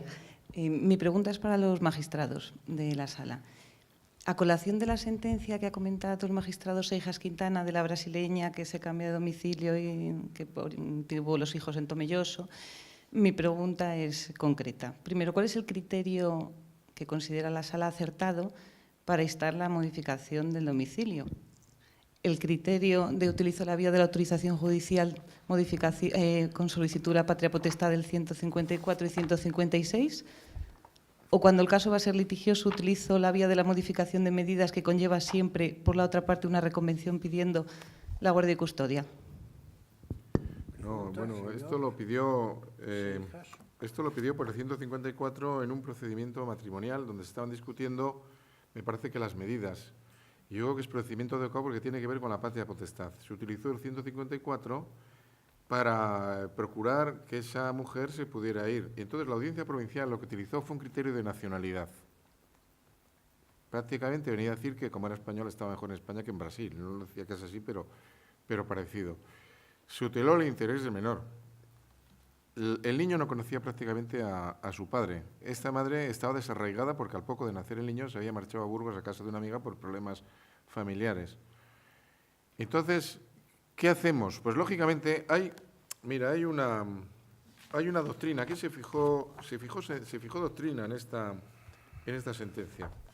Mira, bueno, veo aquí lo del mínimo vital, que tampoco lo hemos tratado.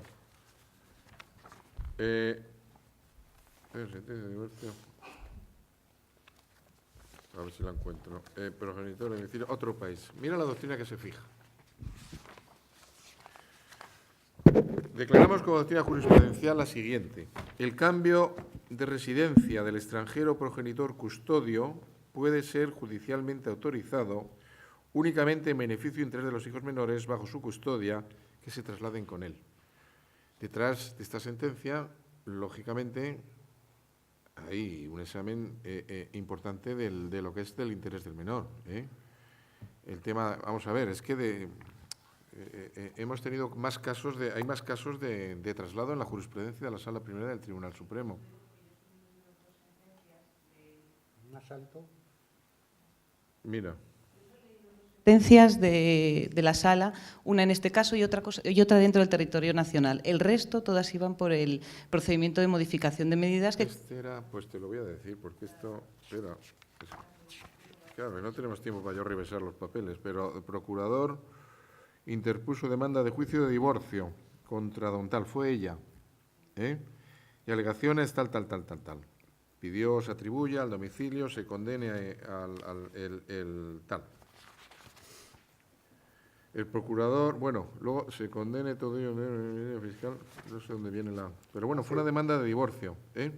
Hace muy poco tuvimos una deliberación sobre un asunto parecido, parecido, no porque no era dentro de la Unión Europea, que la cosa es distinta, porque dentro de la Unión Europea, si el traslado se produce entre países de la Unión Europea, hay posibilidad en un tiempo breve de pedir a través del juzgado el reintegro del menor. Y entonces está previsto que se opere así, salvo circunstancias excepcionales, porque claro, si el menor, vamos a suponer que la madre es alemana y el padre español, están viviendo aquí y aquí nace el hijo y la madre se lo lleva sin autorización judicial, que es lo que hizo en este caso. Se puede pedir inmediatamente que se solicite de las autoridades alemanas el reintegro del menor. Y si no, la modificación de medidas. Lo que ocurre es que en el caso que vimos había pasado unos años. Claro, el menor podía haberse asentado ya en una nueva situación donde podía estar bien, que es lo que estamos intentando averiguar. En Alemania, concretamente, cuando se produce un hecho de estas características, el juez le dice a la madre o al padre que se quiere llevar al menor, le dice, sí, muy bien, pero usted me tiene que garantizar que va a asumir los gastos de traslado y estancia del otro para poder usar de su derecho de visita. Si usted no lo garantiza, no hay nada que hacer. Pues claro, es usted quien cambia el estatus. Mira la medida, era ella la que promovía el divorcio. La primera medida que solicitaba era: se atribuye a la madre la guardia y custodia del hijo menor de edad, siendo la patria potestad compartida, autorizando a mi representada que la misma fije junto a su hijo menor de edad su residencia en país extranjero, concretamente en Brasil. Esto fue objeto de contradicción, prueba y demás. Tenemos una sentencia, porque parece que hay interés, donde tenemos un artículo en la Ley de Enjuiciamiento Civil, me parece que es el 776, que dice: en el caso de que el cónyuge custodio no cumpla con su obligación de dejar ver al otro, a los chicos, tal régimen de visitas y demás, podrá cambiarse la guardia y custodia del chico. Bueno, pues aquí tenemos un caso, concretamente de Galicia, de Pontevedra, con un voto particular de la Audiencia Provincial, donde el padre, en una simple demanda, que parecía una demanda a sanción, venía a decir: como no me han dejado ver al niño, había pasado un montón de tiempo, pues que se me dé a mí la guardia y custodia del chico. La madre se había ido a Estados Unidos, había rehecho su pareja, debía tener otro hijo, el niño ha tenido 9 años, y esto lo vimos. Y se le dice al padre: mire usted, si no nos dice, tenemos que buscar el nombre del hijo, la edad del niño, porque usted no dice nada. No dicen que está el interés del menor. ¿Por qué le vamos a dejar a usted la guardia y custodia? Es que era una demanda de sanción, simplemente. Como no ha cumplido, me das la... Y aquí, con interés del menor, pues dijimos, bueno, es que además luego la ejecución de la sentencia, el régimen de visitas era muy curioso. Es que estas cosas pasan, claro, tiene mucho casuismo. Decía la sentencia de la Audiencia de Pontevedra, y que pasamos la guardia y custodia al padre. Como el padre no conocía al niño, pues que venga con la madre, que se tire 6 meses, y si en 6 meses no ha podido ver, hasta 2 años. Y la madre, su pareja en Estados Unidos, su trabajo en Estados Unidos, el niño un americano, negamos. Y le dijimos otras cosas, que lo ha dicho Antonio, con el que eso funciona muy bien, el convenio de la Haya funciona muy bien. Luego tenemos actuaciones penales, civiles y demás, pero es que a veces no utilizamos los convenios internacionales para hacerlos valer y hacer cumplir las visitas. Nos vamos a fijar con lo que pasó con aquella valenciana, abogada valenciana en Estados Unidos, donde la metieron casi una cadena perpetua. Ya ha salido. Por marcharse con la... Ya ha salido la Ya ha pobre. salido, sí. En fin, señoras, señores, son las 7, el programa pone de 5 a 7, ha terminado la mesa redonda. Muchas gracias.